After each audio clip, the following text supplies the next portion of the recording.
And our top story at 5:30, a high-profile prison visit. 3 members of Congress shining a spotlight on the women's prison in Dublin after allegations of rampant abuse and misconduct. Good evening.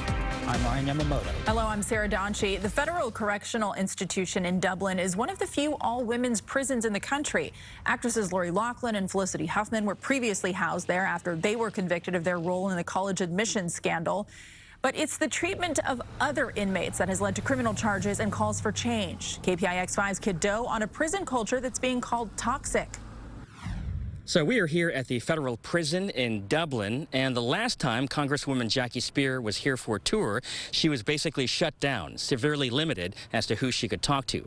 She returned today with backup. Miss Speer came recently.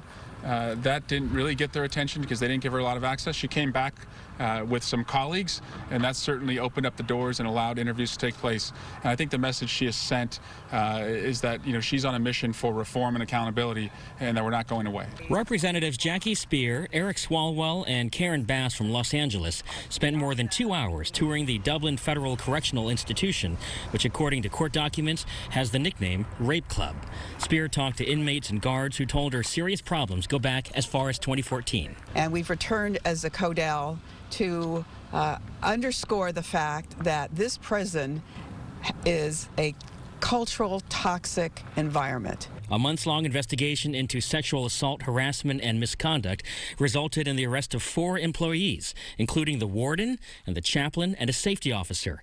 Investigators say the abuse went on for years and included trading jewelry for sex, taking nude photos of the inmates and storing them on work devices.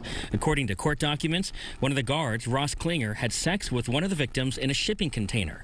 When she was released, he sent her selfies and Snapchat messages professing his love. You have got a cultural rot in that institution that must be addressed. There might be right now, as we speak, guards who have allegations against them that are actually still working at this facility right now.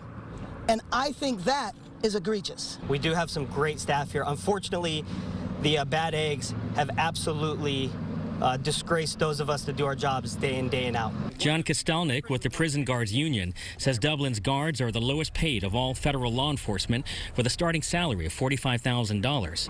And with 80 guards, they are running at 85% capacity. How can you run a prison properly and ensure that these heinous situations don't occur when you don't have the staff? Dublin's new female warden said a culture of misconduct or actions not representative of the Bureau of Prisons' core values will not be tolerated. This is not a one visit and gone. This is not a 2 visit and gone.